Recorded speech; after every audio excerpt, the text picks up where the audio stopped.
Magandang araw po sa inyong lahat, lalong-lalo na kay Attorney Ralph Kalinisan. Ako po ay buong kababaang loob na humihingi ng pasensya sa aking nagawang statement sa press briefing nyo kahapon. Alam ko po na hindi niyo nasahan ang aking mga sinabi sa harap ng media. Batid ko po na nasampal ko ang inyong ego at posisyon bilang isang commissioner ng NAPOLCOM. Ang pangyari po ay bunga ng bugso ng aking damdamin dahil sa viral post laban sa akin.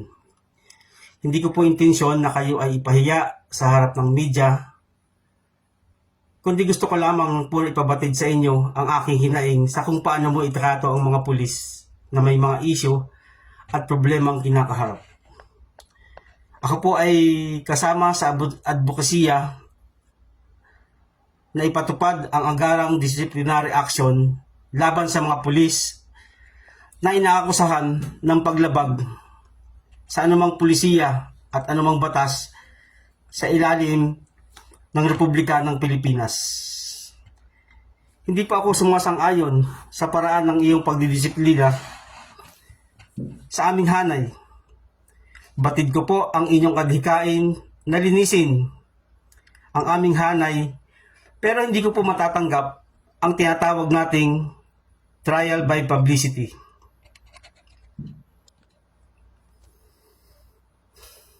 Na inyong ginagawa. Bilang isang pulis, sa akin pong pagkakaalam, wala pong pulisiya ang NAPOLCOM na kailangan mo munang iharap sa media o paratangan ng kung anong mga issue ang mga pulis na katulad ko nahaharap sa investigasyon. Ang paghaharap sa media upang ipahiya sa publiko ang isang pulis ay paglabag sa saligang batas at hindi katanggap-tanggap sa umiiral na prinsipyo ng due process.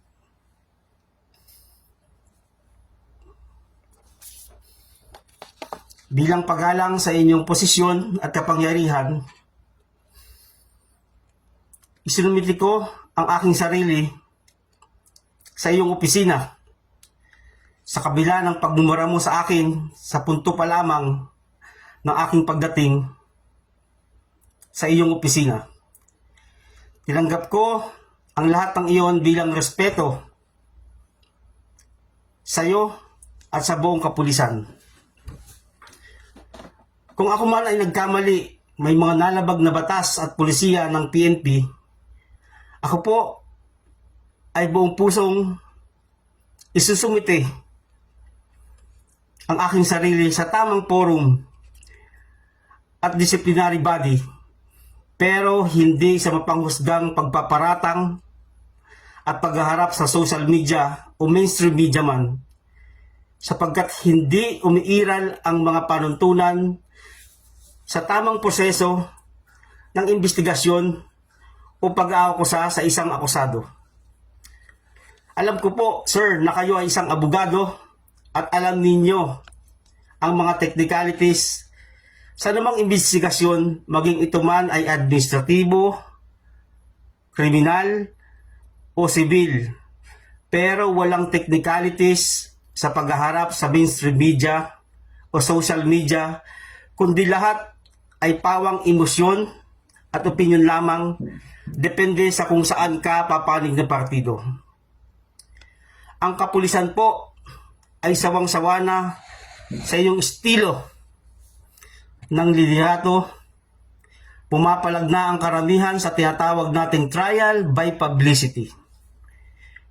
Marami pong pulis na gustong lumaban sa inyo pero walang lakas ng loob kasi may mga binubuhay na pamilya at pinapangalagaang reputasyon. Matagal na po akong tumutulong, sir, sa ilang kapulisan upang harapin ang anumang kasong administratibo, sibil o kriminal man. Sa mga pulis na natulungan ko, patuloy akong maninindigan sa inyong kapakanan kung nalalabag na ang ating karapatan. Hindi ako Hindi ako manghihinayang na itaya ang serbisyo ko kung nakikita ko na ganito ang paraan at proseso ng pagdisiplina ni NAPOLCOM Commissioner. Nakakalungkot pero sa hindi sinasadya at hindi angkop na paraan ang pag-level up ng aking advokasya. Gayunman,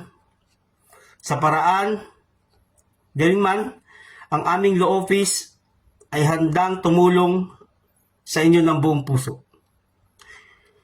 Buong tapang ko pong inamin sa harap ng media ang mga kasong administratibo na inyong nabanggit kahit alam po na mababas ako ng taong bayan.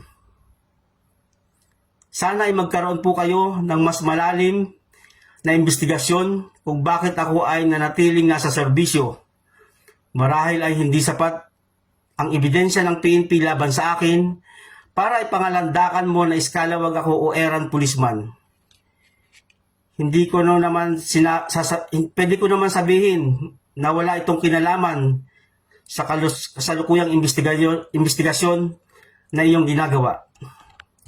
Sir Ralph Calinisan, nakikiusap po ako na sana'y tigilan niyo na po ang pagpapamedya sa kapulisan para lamang sa sariling interes at kapakanan.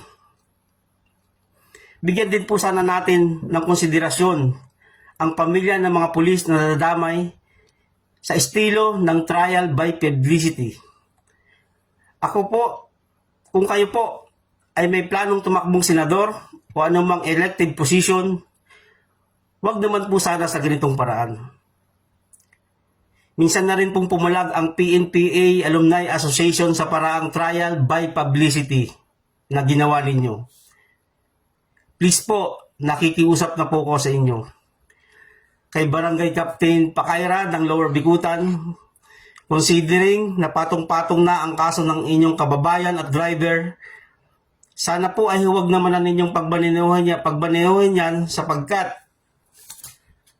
baka makapambiktima ng panang iba. Nakiusap po kayo na huwag kong kasuhan, pinagbigyan ko po kayo dahil naawa rin po ako kay tatay. Hindi po ako manghihinayang na matanggal sa serbisyo kung pati buhay ng ibang tao ay malalagay sa peligro. Mismong tanod na po ang nagsabi sa akin na kasuhan ko yan pero pinagbigyan ko dahil sa inyong pakiusap. Maraming salamat po.